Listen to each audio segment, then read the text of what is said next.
Hello everyone, I am Deepak from Udan Class 10 Rapid Revision class. Now, I am going to have a discussion on social science topic impact of British rule in India. What are the effects or what impact it made on our India or mostly on our constitution that will be focusing more on and our political and social life that all will be discussed in this topic. Let us begin our discussion. Our discussion is based mainly on the two parts. In the first part, I will be discussing on 2, 3, 4 marks questions and briefly will be discuss about all the systems. And in part 2, we'll discuss the 1 mark and the fill in the blanks. Let us start our discussion on part 1. So first, we'll begin with Government of India Act 1935. So what are the effects of this act and what provisions has made in this act will be dealt here. How did the Indian Government Act of 1935 became the base of Indian Constitution? See, the Government of India Act 1935 has become the base for formation of Indian Constitution. Most of the provisions in Indian Constitution are based on this act. The current provisions what you see in our constitution are based on the act from the Government of India Act 1935. This act allowed the formation of fully responsible government by the Indians, and this act was applicable both to Indian principalities and also to the British India regions. Due to these policies, it has become the base. Then what are the features of this 1935? What was the main feature and why it was considered so special will be seen here. See, there was a federal system of Indian principalities. Federal means the distribution of the power between central and the state. So here was federal system of Indian principalities, British governed regions and dominion status was formed. So the first point talks about the federal system. Second, because of this act, that is Government of India Act 1935, Reserve Bank of India was established. Diarchy was established at the center and diarchy was cancelled at the regional level and autonomy was guaranteed. Autonomy means independence was guaranteed. There were federal courts which were established. Federal court means regional court, state level court. So all those high courts, supreme courts and the powers to those courts have been provided. Then we'll move on to the Government of India Act 1919. What does this act say? In before, so this was 1935. Now we are moving before that 1919. So what were the main features of this act? See, this act formulated bicameral legislative body, that is having two houses for the discussion of the problems of the country. Lower house and the upper house are formed. So the formation of the two houses, we call it as bicameral legislative body. Diarchy was allowed at regional governments. Separate electoral college, that means elections was extended for Muslims, Sikhs, Anglo-Indians and Europeans. So these were the three features you should remember when you are talking about the Government of India Act 1919, bicameral legislative body, diarchy and separate electoral college. Now, the Regulating Act of 1773, what are the main restrictions that were imposed in Regulating Act? So in Regulating Act there are many restrictions. See here, the Bengal presidency gained control over the two presidencies. So Bengal has become the head here, and the governor of Bengal became the governor general of all the three presidencies. The Governor General was authorized to direct, exercise control, and to supervise over the two presidencies. The Bombay and Madras presidencies could not declare war on anyone or enter into peace agreement without the prior approval of Governor General of Bengal Presidency and the board of directors of the company. Here the presidencies names which they are mentioning are the Bombay, Bengal and the Madras. The Bombay and Madras government had to report all their administrative decisions to the Governor General of Bombay and direct board of directors of that company. Four councillors were appointed to the executive committee of the Governor General for a term of 5 years. So now we see how there is a shift from the Gurukul system to modern education system.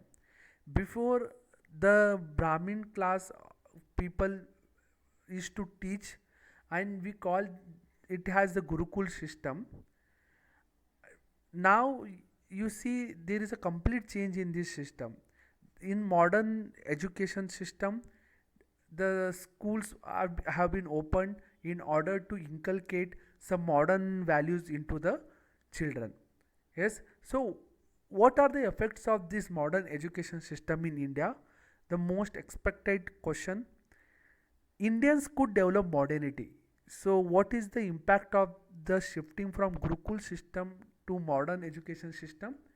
See, Indians could develop modernity. They can think in modern way. Secularism, democratic attitudes will be shown, and rationality along with the nationalistic ideals. Impacts was received for the local literature and languages.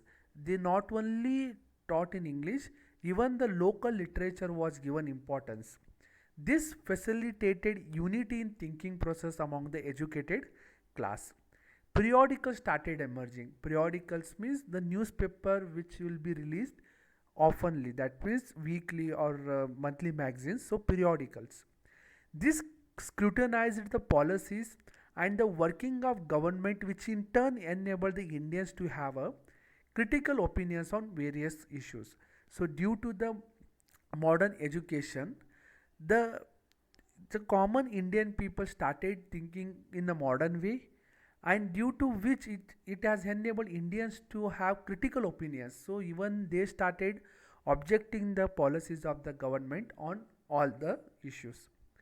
New social and religious reformation movements emerged due to this education system. The thoughts of thinkers like J.S. Mill, Rousseau, and Montesquieu brought fresh thinking in the mind of educated youth of India. The freedom struggles that were taking place across the globe influenced the Indians also. Indians could understand and appreciate their rich tradition. So we can see there are many positive effects of modern education in India during those times where Indians they started to analyze what is happening around, and even they can communicate in English or the other languages. And now due to which the freedom struggle what were taking place all over the world, they are getting exposed, and the nationalistic feeling has been developed in them. Now we shall have discussion on land revenue system during British rule. Yes, how did the British impose tax on the land? There were three systems which were recognized. They were the permanent settlement system, Raitwari system, and Mahalwari system. Let us begin discussion on this. The Raitwari system. Rait means it is related to farm or farming. Raitwari system. Explain the Raitwari system. The Raitwari system was first implemented in Brahmang Baramahal. See, the Raitwari system was first implemented in Baramahal region by Alexander Reed. This system was later implemented in Madras and Mysuru region by Thomas Monroe. Under this system, under the system of Raitwari, both farmer and the company were directly linked. That means the farmer and the company, well, there are no mediators here. So the farmer has the direct link with the company. The tiller of the land was recognized as the owner of the land. That means the farmer, the tiller here they refer it as farmer, and those who is tilling now, he is referred as the real owner of that at that point of time. And the owner had to pay 50% of the produce as a land tax. So whatever he is growing, of that 50% is to be given to the company government. The land tax had 30 years tenure. That means 30 years they should keep on paying the 50% of their produce to the government. The tax could be reviewed after this. That means 30 years they should wait in order to renew their tax. Though the small farmers were given land ownership, they were subjected to more sufferings due to heavy land tax and due to some uncertainties in the climates also. Now we'll be seeing the Jamindari system, which is also called as permanent settlement system. After the Raitwari system, in Raitwari you can see the farmer had the direct link with the companies, but here the new class was created, that is the Jamindars. They are the mediators between the British government and the peasants. Yes, and these people used to have benefit from both the end, from peasants from farmers, and from British government also. Then what is this permanent zamindari system? Yes, or jamindari system or permanent settlement system? Let us have a discussion on it. Lord Cornwallis implemented a new land tax policy in Bengal and Bihar regions in order to generate steady revenue per annum. So here the Lord Cornwallis implemented this in Bengal and Bihar in order to gain more money annually. Under this Jamindari system, Jamindar became the landowner. Here, the farmers are not the landowner. The Jamindar is he became the owner of the land, and the Jamindar was expected to pay agreed land tax to the company on a set date every year. That means the person who is owner of the land is to pay every year set amount of money. That means not the 50% of the produce. There is some understanding between the government and the jamindars. He was free to collect any amount of land tax from the farmers and could retain the excess money collected. So this jamindar will collect money from this farmers, and jamindar will pay to the British government. So this jamindar has become the owner of the land, and he will collect from these peasants more amount. So you can see uh, the portion here which is more. That means he is to collect heavy land tax from the farmers, and this jamindar has to give very less. So in between he is gaining profit, more profit, and this benefited the jamindar more. If the jamindars were unable to collect the land tax due to floods and famine and could not pay to the company, the ownership of the land was taken away by the company itself. So both jamindar and the company were benefited by this system, but the farmers were the grave sufferers because only the main field workers are the were the and still now are the farmers. This system created a new social group that aided the British. The farmers, the farming laborers suffered due to irregular working opportunities in the farming lands. They were exploited and had to lead a life of insecurity. Next, we'll move on to a discussion on Mahalwari system. See, Mahal means taluku. In this system, the company government entered an agreement at a level of mahals, means now they started penetrating into the talukas to collect the land tax. So, with regard to the payment of land tax in Uttar Pradesh, in many parts of Madhya Pradesh, Punjab, and Delhi, here Mahal means taluka. R.M. Bird and James Thompson implemented this system. There were differences in the implementation of this system from region to region. The big and the small jamindars were a part of this system. Since the company officials fixed more land tax than the expected production from the fields, many jamindars had to lose their ownership of the lands. Then, what were the effects of this British? All the three land systems, the Jamindari system, Raitwari system, and the Mahalwari system. See, with all these land tax systems, a new class of jamindars who exploited the farmers were created. So the jamindars, they become the mediator between the farmers and the British government, and they started exploiting the farmers. The farmers who were subjected to exploitation of jamindars, they became landless slowly, and land became a commodity now. Still now land is a commodity. Loans could be raised by mortgaging the lands. Many jamindars also had to mortgage their lands in order to pay the land taxes. The agriculture became sector became commercialized and had to grow raw materials needed by industries back in England. The money lenders became strong. So now let us begin the discussion on Chartered Act 1813. So what were the main features of this act? This act licensed the East Company to stay from another 20 years in India. That means the East India Company could have 20 years more provision to stay in India.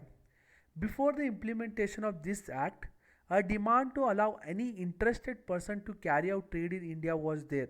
Means before this anybody could come to India and start trade, but the license had been provided to Eastern companies to stay for another 20 years in India in 1813 itself. This act allowed this demand and authorized all interested people to carry out trade in India. With this act, the free trade era started in India. Many Western countries, they settled in India. They started their own trading centers in India. Then a new era of license and authorization was started way back in 1813 itself. In order to start any trade in India, they should have license and authorization. There should be board of directors that they were being vested with the powers to appoint the governor general and the commander in chief. The churches were allowed to enter India officially. Now we see what this Morley Minto Reformation 1909 is. What were the important features which features Indian Council Act? So this Indian Council Act 1919, we also called it as Minto Morley's Reformation Act. See, the total number of Central Legislative Council members was increased to 60 from 16. That means the Central Legislative Council members were only 16. Now they made 60. The number of regional council members was also increased. Representation of regional council was allowed through election for first time. So the legislative members, council committee members, they increased in this Reformation Act. Not only in central but in regional level also it has been increased. Representation of this regional council was allowed through election for first time. In order to provide separate representation for Muslims, they created separate electoral college. Yes, so these were the features of Minto Morley Reformation Act. Now, Government of India Act 1919, we also call it as Montagu Chalmers Reforms Act. So already I think we have discussed it previously. So again I'll just revisit. See, it started with the bicameral legislative body, uh, having both lower and upper house. Diarchy has been created, and separate electoral college was extended for Muslims, Sikhs, Anglo-Indians, and Europeans. Now let us begin with the discussion of FIBs, fill in the blanks, and one mark questions. See, the post of the superintendent of police was created by Lord Cornwallis. So he created SP system. That means there should be superintendent of police SP. The permanent Jamindari system was implemented in Bengal and Bihar provinces in 1793 current era. CE. The land tax system was implemented by Alexander Reed is Raitwari system. The British officer who supported the modern education in India is Warren Hastings. The Regulating Act was implemented in the year 1773. Now we'll discuss on one mark questions. Who introduced the administration of civil services? Lord Cornwallis introduced the administration of the civil services. What is the aim of the Regulating Act? The main aim of Regulating Act is to reform, is to enforce control. Who opened the Fort William College in Calcutta? Lord Cornwallis opened Fort William College in Kolkata. Why did Lord Cornwallis open Fort William College in Kolkata? Lord Cornwallis opened Fort William College, Kolkata for the benefit of people who are aspiring to join civil services examination. Who argued all nations of Hindustan are completely corrupt? Lord Cornwallis argued that all the natives of Hindustan are completely corrupt. What is Diwani right? Diwani right is a right or the authority to collect the land tax to the British. What is a Diwani Adalat and a Faujdari Adalat? A Diwani Adalat is a civil court and a Faujdari Adalat is a criminal court. Who implemented the efficient police system in India for the first time? Lord Cornwallis. He implemented the efficient police system in India for the first time. What is the main duty of Kotwal? The Kotwal was made accountable for thefts, crimes, and other law violations at village level. What is permanent Jamindari system? Lord Cornwallis implemented a new tax policy in Bengal and Bihar regions in order to generate steady revenue per annum. This system we call it as permanent Jamindari system. The Indian farmers were born in debt, lived in debt, and died in debt due to the land tax policies of the British. Who gave this statement? This statement is given by Charles Metcalfe. What is Mahal? Mahal means taluka. Who implemented the Mahalwari system? R.M. Bird and James Thompson implemented this Mahalwari system. Who and where the Raitwari system was first implemented? This Raitwari system was first implemented in Baramahal region by Alexander Reed. The Alexander Reed is the founder of this Raitwari system. Who implemented Raitwari system in Madras and Mysuru region? It is the Thomas Munro. Who facilitated the expansion of the modern education in India? Warren Hastings facilitated the expansion of modern education in India. Who started Kolkata Madrasa? Warren Hastings started the Kolkata Madrasa. Who started Sanskrit College in Banaras? It is Jonathan Duncan, a British individual started Sanskrit College in Banaras. Who pressed for the universalization of British education in India? Charles Grant. Who was Macaulay? Macaulay was a member of Governor General's Executive Committee. Who was appointed as a chairperson of Committee on Education. Machiavelli was the person who was appointed as a chairperson of Committee on Education, who established universities in Kolkata, Bombay and Madras. The Governor General Lord Dalhousie established universities in Kolkata, Bombay and Madras. When was Regulating Act implemented? The Regulating Act was implemented in the year 1773. Who criticized the corruption in East India Company? It was Edmund Burke who criticized the corruption in East India Company. Which policy aimed at the creation of a new class of Indians who are Indian by body but British in intelligence, opinion and caste? It was Machiavelli. According to which act Supreme Court of Judicature was established? According to the Regulating Act, Supreme Court of Judicature was established in Kolkata. Which act declared that Indians have attained their paramount power in the name of British Empire only but not on their own? It is Pitt's India Act 1784 CE declared that the Indians have attained their paramount power in the name of British Empire only but not on their own. Which was which act officially allowed the churches to enter India? The Chartered Act of 1813 allowed the churches to enter India.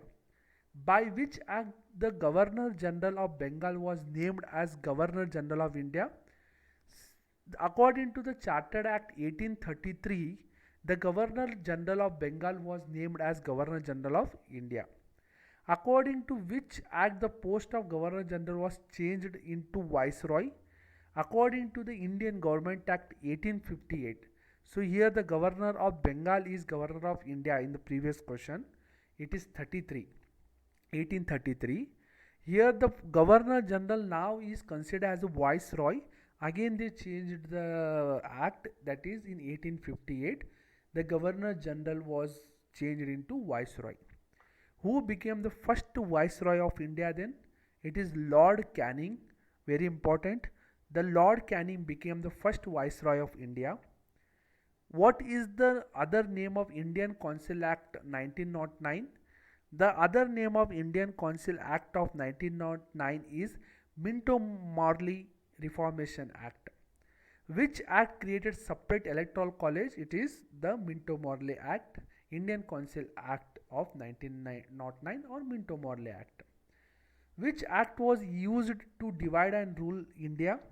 Indian Council Act of Minto-Morley Act or Indian Council Act of 1909 was used to divide and rule India. Which act is called Monty Chelmsford Reformative Act? It is 1919, the Indian Council Act of 1919. Which act acted as the base of formation of Indian Constitution? It is the Indian Government Act 1935. Which act established the Reserve Bank of India? Indian Government Act of 1935 established the Reserve Bank of India. Thank you so much for listening and watching to this video. For any doubts, suggestions, feedback, please comment below. Please do subscribe, like and share.